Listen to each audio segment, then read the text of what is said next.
exposed to those kinds of things when your accounts could be compromised. So in general, you're safe to be up and around and go out and enjoy things and do things and visit with your friends and family. If there comes a time where your white blood cell count is dangerously low, we hold your chemotherapy, we will give you what we call neutropenic precautions, meaning you do not have enough white blood cells to fight an infection. We give you a mask, we tell you if you're gonna be out in the mall, you're gonna be out, in public, you need to be keeping that mask on. If you're in close proximity to people that you don't know. If you're in your house or you're in your daughter's house and you're with your family and everybody's well, that's fine. But if you're gonna be out places where you don't know who the person sitting next to you could sneeze on you and what they've got brewing, you need to be careful, okay? And we'll let you know that. If you get to that point where your counts are really low, we're gonna be telling you that, okay? So that's very important. Food preparation, another thing, another place that you could be, unknowingly exposed to some kind of infection would be in the food arena. Cook your food, don't eat raw food, which could have bacteria. Stay away from buffets. Buffets are wonderful, everybody loves a nice buffet, but you don't know who touched the food before it went on your plate. Feel free to go to your favorite restaurant that you like and just make sure your food is cooked. And same thing, it's farmer's market season, everybody goes and buys their zucchini on the side of the road, just wash it when you come home, that's all. Same thing with the bags of produce that you buy that says it's already been washed, wash it yourself. Okay, so those are just a couple of things. And basically what we're trying to do here is to get you through this treatment and have you have as normal a quality of life as you can. So it's important to us that you let us know if you're not feeling well and you're not able to do things you enjoy, and hope that we can tweak something and get you to be able to enjoy. Does anybody have any questions? It's a lot of information, and you're gonna go upstairs and get a lot more. Yes. You said that her treatment, like today, she'll be in a seat for how many hours? Well, I don't know, because I don't know exactly what she's getting today, so the nurse will tell Yeah. you. Because she has, I think her tumor is on a nerve, Okay. so sitting for a long period of time Okay, is, so I'm gonna take you upstairs and we're gonna go on a tour, and I'm gonna show you that there are some beds up there. So we have, Okay. most of the rooms have chairs, but there are some beds, and we have patients who are more comfortable in a bed. yeah, that'd be And we better have for her. some treatments that require a bed, so you will let your nurse know that you would like to be in a bed, and we'll try to make that work for you. Other thing is that the chairs that we have do recline, so I think we'll be able to make you comfortable. We would let your nurse know ahead of time that you were asking to have a bed, and then hope that there was one available.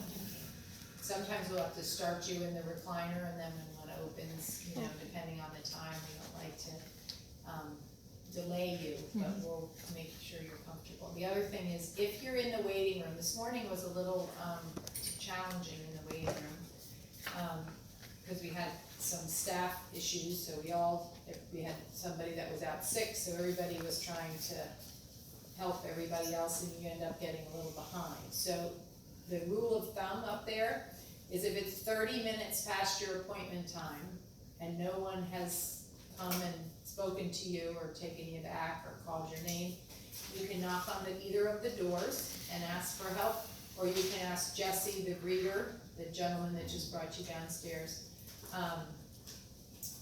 Sometimes it's him, sometimes there's someone else at that desk to help you, okay? And then we look you up.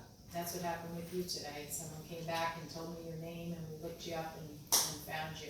So don't be shy. If it's been 30 minutes and you're still sitting there and no one's come to talk to you, let us know and we'll give you an update. Sometimes the labs don't result quickly, the pharmacy can get behind, there are things that can happen that can sort of spiral and delay things a little, but I always say we're not always on time, but we're always good at telling you what's going on, and that you can expect. So if that's not happening, don't be shy, knock on the door, ask Jesse, ask somebody who walks out to look and check for you, okay? Other thing that's important is there's a scheduler upstairs in the, both sides, the north and the south, and we always like for you to make your next appointment before you leave. So if you when you're here, as soon as your medicine is here, we can release your next appointments while you're here.